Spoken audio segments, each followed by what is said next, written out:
Hi there, I'm KingJGrim, or the King of Games, whatever you prefer, and I'm finally back from the mountain to continue my work on YouTube to make both entertaining and informative videos for you. Just for you. Now obviously you are interested in my trip, like without a single doubt, and as the great photographer that I am, I took a few pictures that you might want to look at. Have a look. We're all in this together. Once we know that we're all stars, and we see that. Anyway, while I was up there, a new game came out that I was interested in buying. Mario Party 10. Now I will admit that I lost interest in that franchise many years ago. I mean, the last installment that I played was the fifth one, Mario Party 5. And that was the one I really played. I did get the ninth one, or the number 9 in the franchise, but because of the different gameplay mechanic of having everyone in this single vehicle, I was kind of put off by it, and therefore I did not play a lot of that one. But when I saw the reveal trailer for this game and they showed off the mode Bowser Party, I was immediately excited, which all led to a disappointment, sadly. The best word to describe this game by is uninspired. There is really nothing in here that made me feel the old pleasure or hatred like the old games, but why is that? Well, let's start by explaining the few modes that this game has to offer. The most important one being the normal mode, aka Mario Party. In the Mario Party mode, you and 3 friends can play together in one of 5 boards: the Mushroom Park, the Haunted Trail, Whimsical Waters, Airship Central, that reminds me of the one track in Mario Kart 8, and Chaos Castle. Each of these boards have something different to spice up the gameplay. The Haunted Trail has boosts that can attach themselves to a player to steal stars each turn. Whimsical Waters have a Sea Dragon which gives you a chance of getting stars or dice blocks, and so on. Now for those who didn't play Mario Party 9 or haven't heard any of it, in that game you are not collecting coins so that you can buy a yellow star. You are collecting smaller white ones instead, which works like the coins to some extent. Imagine the earlier Mario parties without the yellow stars, and that every player is always together. Oh, and after everyone have had their turn, there will be no minigame. I don't know why they would do that. I mean, some of the playthroughs that I've, played through, I've only played like 5 minigames, and 2 of them are the bosses on the board. That is a huge negative in my eyes, because I think that the minigames are what makes Mario Party such a great franchise. It's what makes the games fun. But now they've made the decision of only giving you minigames if you hit these action tiles or blocks that you can hit. 2 other things that I have to mention are the boards. The first thing is the fact that there are only 5 maps, when the previous Mario parties had around 7. And the second thing is that since the gameplay is about having all the players together, this makes the maps really linear. They are no longer several paths that leads you to different areas around the board. And that's because there's no longer a board, but more of a single path to the final boss of the round.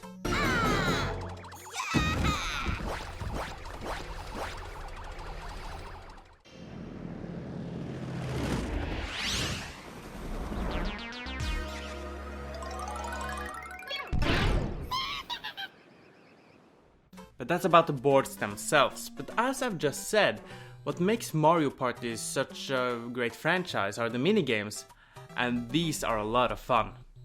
In full, there are just over 70 minigames, which includes the bosses and Bowser minigames. They are of course split up into free-for-all, 2 vs 2, 1 vs 3, and so on. Now I have to say that the minigames look as well as they play, really good. Some of them really require skill rather than pure luck. Sure, there was a few where I felt like a total idiot and raged at the game, but that is what brought me back to the old days of these games. I get so into it. Now don't get me wrong, some of these minigames are excruciatingly unbalanced and stupid. I'm looking at you, Bowser. That's pretty much all I have to say about them. They are fantastic. But as I've said, some of the playthroughs will only give you a few of them, or maybe many of them. It really depends on luck. And considering that the minigames are the sole reason to buy this game, that's very negative. By the way, you need the Wii Remote to play this game. You don't need the Wii Remote Plus with the extra sensor and thing, but you need the Wii Remote. The only time where the Wii U gamepad is in use is during the Bowser Party and for the person who plays as Bowser. Now Bowser does have a bigger role in Mario Party. At the beginning of the board, you can see that Bowser is locked inside a cage. The cage will break once you have gotten every dice drop, which makes the person who rolled the last roll lose some of their stars.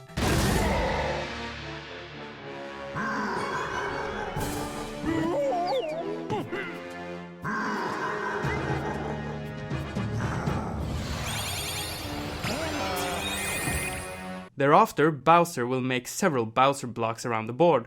I have to say, I have never met Bowser so many times as I have in this game than the previous one. Well, except for Mario Party 2, but that's only because I always went for the Bowser bomb.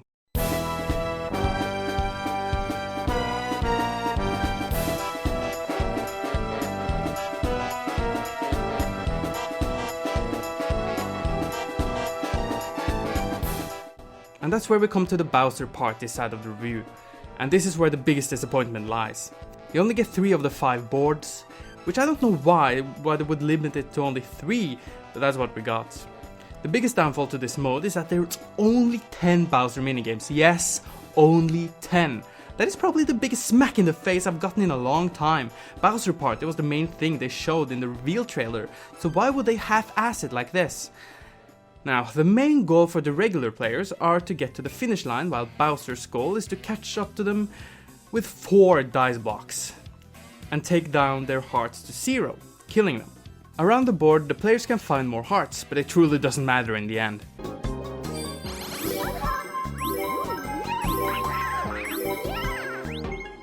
Why doesn't this matter in the end? This is because some of the mini-games are the most unbalanced, unfair things I've ever seen in any Mario Party game. Look at this clip from the completionist gameplay channel, the Bear Bros, and tell me what's not wrong here. Yeah, Smash. So it's a mashing game. I'm good at mashing games. I play Monster Hunter.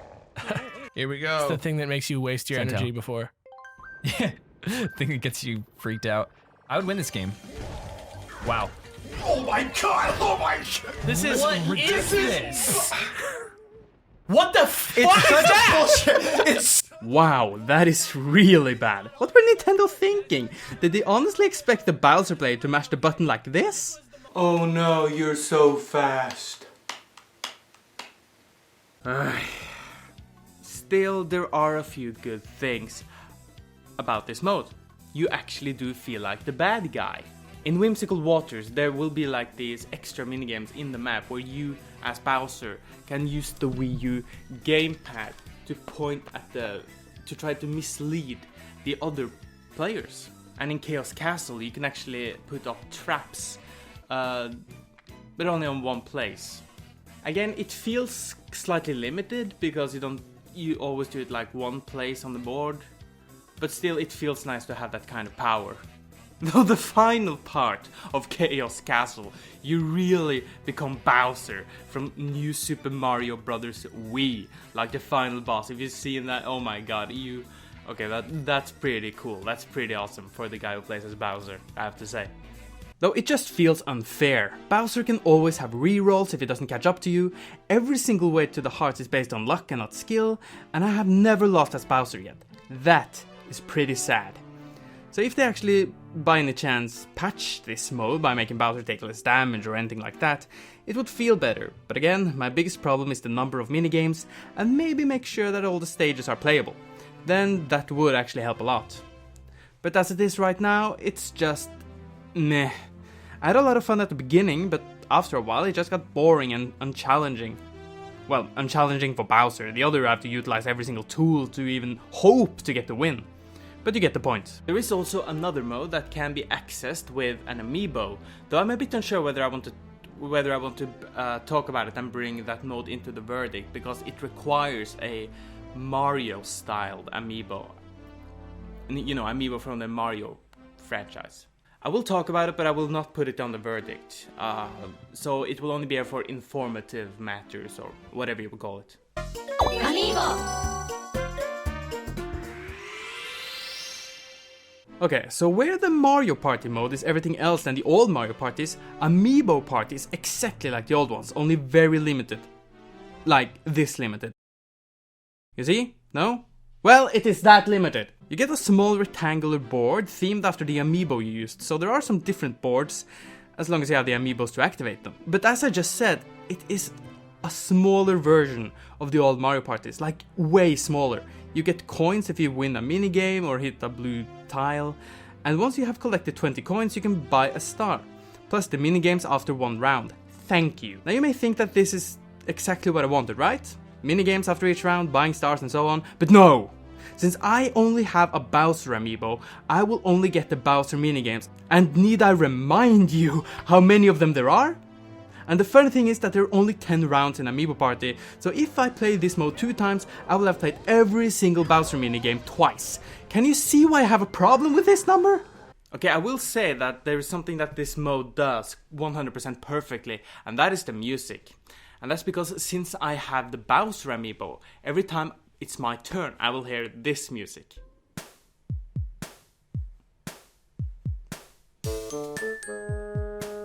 I just got nostalgic, like the second I heard that tune. And this is for every single character that you have the amiibo for. Like Luigi, Luigi's Mansion, Mario, the original Mario theme. But to hear them, you need their you need those amiibos. So yeah, that's a really nice touch. And while we're talking about the music, the entire soundtrack for this game, while not any truly memorable tune, it did its job. There was never like really any bad soundtrack, and you can hear some clings or like jingles from Super Mario 3D World. So obviously they've taken a lot of inspiration from that game.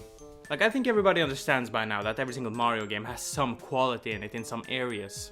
And that's pretty much the big three. There are also some side modes where you can play the minigames, take on Bowser Jr. in his 2 battles, play fucking badminton, play as Bowser in all of his games to rack up the best score, buy 2 characters, music and master difficulty and other accessories, and the best thing ever, taking pictures.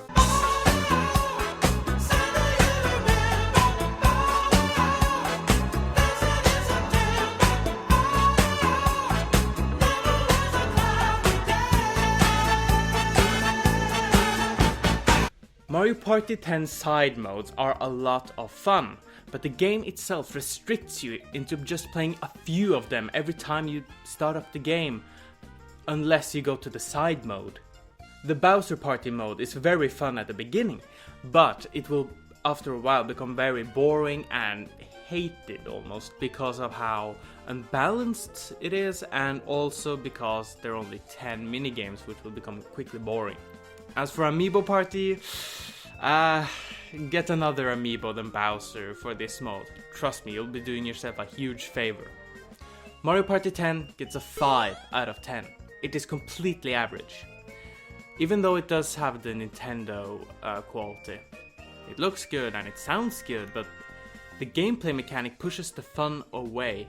I will say that playing this game with a group of friends does bring up the enjoyment level to a 6 out of 10, maybe even a 7, but the game itself will have a 5 out of 10. Understand that all of this is coming from someone who grew up with Mario Party 1, Mario Party 2, Mario Party 3, Mario Party 5, I didn't play the 4th one. And so if you enjoyed the 9th installment, then I think you will enjoy the 10th one. I don't think they changed anything from the 9th one, like majorly, from the gameplay mechanic. But while you who played Mario Party 9 may enjoy this, I did not. At least not at the same way as I enjoyed Mario Party 2. But anyway, I'm KingJGrim, or the King of Games, whatever you prefer, and I'll see you guys next time. Hey guys, thank you so much for watching my review of Mario Party 10. I really hope you enjoyed it, and well, the game.